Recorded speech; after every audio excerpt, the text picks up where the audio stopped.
Okay, तो finally S S Rajamouli की अगली मूवी का ऑफिशियल टाइटल और कुछ ग्लिम्स देखने को मिला। कुछ नहीं, 3 मिनट 40 सेकंड का ग्लिम्स देखने को मिला, जो कि बहुत ही बढ़िया तरीके से हमें इंट्रोड्यूस करवा देता है जो ये वर्ल्ड होने वाला है पूरा वाराणसी का, जिसमें हमें महेश बाबू एज लिटरली भगवान शिव के रूप में देखने को मिल रहा है, पूरे अपने गेटअप के साथ और नंदी बैल के ऊपर बैठते हुए, पूरे त्रिशूल के साथ, जो कि बहुत ही फैसिनेटिंग और बढ़िया कॉन्सेप्ट लग रहा है। बस विजुअली थोड़ा सा इफी लगा मुझे, लाइक बिल्कुल बैड नहीं है, लेकिन बहुत ही ज्यादा कार्टूनिश लगा, जो कि उनके पास बहुत समय है सुधारने के लिए, क्योंकि 2027 में ये मूवी आने वाली है और 1 साल से ऊपर का समय मेरे हिसाब से काफी है। जो कुछ मुझे कमियां दिख रही हैं विजुअली, उसको सुधारने के लिए, तो आई होप कि सारी चीज़ें बहुत बढ़िया तरीके से हों और जो ओरिजिनल कॉन्सेप्ट है और विजन है एस एस राजमौली का, वो हम बड़े पर्दे में देख पाए। और स्पेशली क्योंकि उन्होंने खुद से बोला है it is film for I max, तो आई मैक्स में देखने का और ज़्यादा मज़ा आएगा। और जो विजुअल प्रॉब्लम्स मुझे अभी दिख रहे हैं वो आई मैक्स में और ज़्यादा बढ़ के देखेंगे। तो आई जस्ट होप कि एस एस राजामौली का ओरिजिनल विजन और जिस हिसाब से बजट बताया जा रहा है ऑलमोस्ट 1100 करोड़ का, तो और ज़्यादा बेहतर हमें उनका विजन देखने को मिलना चाहिए।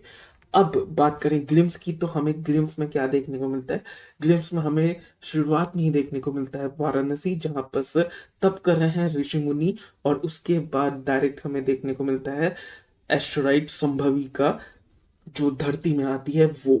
अब मुझे सिग्निफिकेंस तो नहीं पता कि एस्ट्रॉइड संभवी का कोई सिग्निफिकेंस है क्या अपने स्क्रिप्चर्स में, अपने पुराणों में, लेकिन सारी चीजें उसी के अराउंड रिवॉल्व करते हुए मुझे समझ में आ रही हैं, क्योंकि सारी खोज हो सकता है इस एक एस्ट्रॉइड से कनेक्टेड हो, क्योंकि बहुत जगह जहां पर भी हमें दिखाया गया है, चाहे वो अफ्रीका हो या फिर वो केव हो या फिर वो जंगल के बीच में हिप्पोज बंदर के ऊपर अटैक करते हुए दिख रहे हो, वो सारी जगह पर महेश बाबू का जो कैरेक्टर है रुद्रा, वो हमें प्रोमिनेंटली देखने को मिल रहा है, जो कि एक एडवेंचरर के तौर पर हम समझ सकते हैं। और कहीं ना कहीं उन्हीं का वो कैरेक्टर रुद्रा चोजन वन भी है, क्योंकि पूरे त्रिशूल के साथ नंदी बैल के ऊपर बैठे हुए एग्रेशन के साथ वो किसी के ऊपर चार्ज कर रहे हैं। तो या ऐसा देखने से तो कम से कम लग रहा है इस 3 मिनट 40 सेकंड के ग्लिम्स में। ओके, मैंने अभी अभी सर्च किया तो एस्ट्रॉइड संभवी का तो कोई लेना देना नहीं है हिंदू स्क्रिप्चर से, लेकिन जो संभवी शब्द है उसको यूज किया जाता है माँ पार्वती को एड्रेस करने के लिए। तो हो सकता है वो संभवी, माँ पार्वती, महेश बाबू का जो कैरेक्टर है रुद्रा, इसका कोई कनेक्शन हो, क्योंकि जो प्रियंका चोपड़ा का कैरेक्टर है उसका नाम है मंदाकिनी, जो कि एक अप्सरा का नाम है। और जो हमारे विलन है, जो एंटागनिस्ट है, पृथ्वीराज, जो कि एक mentally strong but physically disabled person का रोल प्ले कर रहे हैं, उनका नाम है कुंभ। अब कई सारी चीजें हो सकती हैं, बहुत सारे लोग ये भी कह रहे थे कि संजीवनी बूटी का भी यहाँ पर पूरा लेखा जोखा हो सकता है। हो सकता है कि उस एस्ट्रॉइड संभवी में ही संजीवनी बूटी का कुछ लेना देना हो।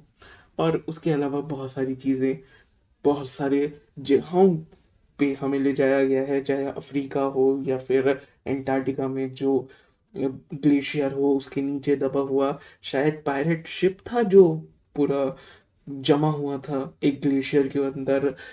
उसके अलावा सारी चीजें, जो कुछ हो रहा है, रामायण का भी यहाँ पर लेख देखने को मिलता है, जिसका कॉन्सेप्ट मुझे बहुत बढ़िया लगा। चाहे वो हनुमान का हो या फिर पूरा वानर सेना एक पिरामिड बना के श्री राम को ऊपर चढ़ाए हुए हैं और फिर वो धनुष बांधते हैं अपने, और वहां से ट्रांजिशन होता है हमारा करंट वाराणसी में, जहां बस एक ब्लू लाइट, ब्लू प्रोजेक्शन हो रहा है। और जो गंगा है उसमें पूरा टर्पीडो बन रखा है, तो वो कॉन्सेप्ट मुझे कमाल का लग रहा है। तो उम्मीद करता हूँ कि जो कुछ भी मुझे विजुअली वीक चीज़ें दिख रही हैं वो अगले 1 साल में ठीक हो जाए।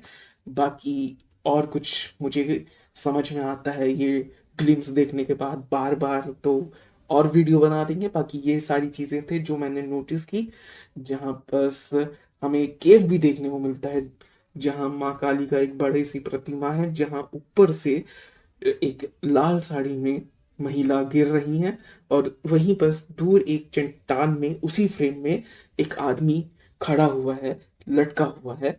तो हो सकता है कि वो रुद्र का कैरेक्टर हो जो चट्टान से लटका है, और जो गिर रही हैं वो मंदाकिनी का कैरेक्टर हो सकता है। होने के लिए बहुत कुछ हो सकता है, बात करने के लिए हमें पूरा 1 डेढ़ साल पड़ा हुआ है। तो आई एम एक्साइटेड। तुम बताओ, तुम्हें कैसा लगा ग्लिम्स? मुझे कॉन्सेप्ट बहुत बढ़िया लगा। विजुअल्स थोड़े से ऊपर नीचे थे, लेकिन उनके पास 1 साल से भी ज्यादा का समय है इसे और बेहतर करने का। तो क्या, फिंगर क्रॉस्ड। बाकी मिलते हैं अगले वीडियो में, तब तक के लिए बाय। सब्सक्राइब करो, क्योंकि सब्सक्राइब करना बहुत जरूरी है। Okay bye.